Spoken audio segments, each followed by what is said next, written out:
KT 노동조합의 발자취는 1982년 1월 6일 설립된 한국전기통신공사 노동조합으로부터 그 역사가 시작됩니다. 그 첫 발자국 이후로 32년간 뜨거운 투쟁과 강인한 단결로 뭉친 KT 노동조합은 그 명맥을 탄탄히 이어오고 있습니다. 최초의 노동조합은 투쟁의 아우라보다는 공기업의 특징에 맞는 관료화된 성격에 가까웠습니다. 그러나 대한민국을 뜨겁게 달군 민주화 열풍의 위력에 관료화된 노동조합은 민주화의 색채에 맞는 일대 변혁을 맞이하게 됩니다. 민주화와 노동조합의 지향점이 정확히 일치한다는 것을 보여주는 일이 아닐 수 없습니다. 더 이상 간선제가 아닌 직선제 전환으로 위원장 선거를 치루었으며 이 선거를 기점으로 조합원들은 강성과 투쟁의 가치를 아는 노동조합을 선출하게 됩니다. 바야흐로 KT 노동조합은 노동운동 역사의 페이지를 새롭게 쓰게 되는 것입니다. 그러나 노동조합의 전진은 순탄치 않았습니다.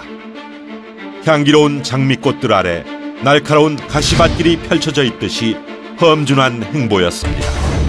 1996년경 임금 인상을 요구하는 노동조합에 김영삼 정부는 탄압을 가하며 급기야는 국가 전복 세력으로 매도하기에 이릅니다. 그리고 이때의 상황은 노동조합을 좌초와 해체 위기로까지 몰고 갑니다. 정부의 무자비한 탄압, 그리고 회사의 무차별적인 구조 조정에 힘겹게 맞선 노동조합은 결코 포기하지 않은 채 대대적인 결단을 강행하게 됩니다. 바로 2000년 2만 5천 명이 참여하는 명동성당 총파업으로 대규모 걸기 활동을 펼친 것입니다. 그리고 이 투쟁의 깃발은 드넓게 퍼져나가 결국은 위기를 뛰어넘은 노동조합의 힘을 보여줍니다. 한마음으로 똘똘 뭉치고 강인하게 단결된 조합원들의 힘을 보여주게 된 이 숭고하고도 가슴 벅찬 운동으로 인해 KT 노동조합은 르네상스 시대를 맞이하며 그 찬란한 활동에 꽃을 피우게 됩니다. 2005년까지는 노사 갈등이 고착화된 분위기였다면 2005년 이후부터는 노동조합의 운동 방향 색깔이 다른 색을 띠게 됩니다. 통신회사의 난립, 통신시장의 포화 상태로 인해 경영 상황의 어려움이 시작되고 KT 노동조합은 더 이상 투쟁과 강성이 아닌 지혜로운 협상과 유연한 타협을 병행하는 노동조합으로 탈바꿈하게 됩니다. 이것이야말로 시대의 흐름을 읽고 현명하게 대처한 노동운동이라고 볼 수 있습니다. 통신시장의 포화 상태에 빠진 위기를 탈출하기 위해 노사가 서로 상생하자는 마인드로 사고를 전환한 것입니다. 즉, 회사의 성장이 그 무엇보다도 중요하며 회사와 노동조합의 존재 가치 이유도 결국 다툼이 아닌 회사의 발전에 귀결한다는 것을 증명하게 된 것이라고 볼 수 있습니다.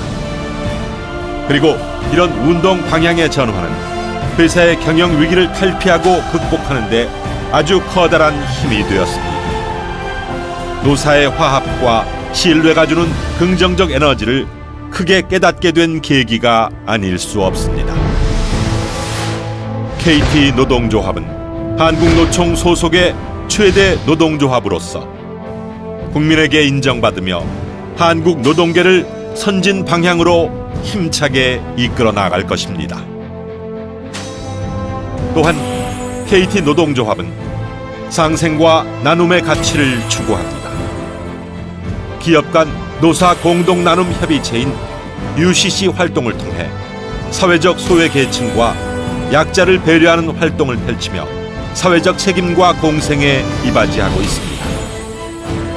이런 활동은 국내뿐만 아니라 베트남 이주 여성에 대한 현지 화상 상봉 사업도 지속적으로 추진함으로써 더 넓은 글로벌화와 더 따스한 봉사를 계획하고 있습니다.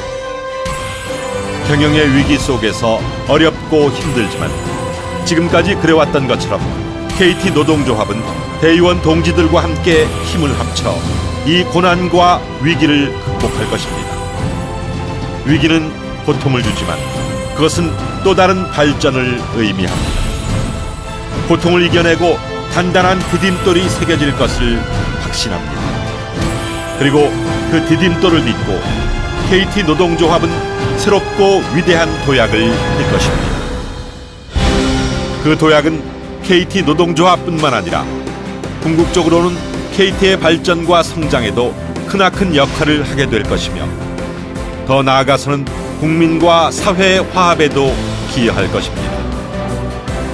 노사 간 상호 신뢰와 존중을 바탕으로 한마음 한뜻으로 합심하여 선진 노사관계의 본보기가 되는 KT 노동조합이 될 것을 약속드립니다. 새로운 상생을 위한 KT 노동조합의 위대한 도약은 지금부터 시작입니다.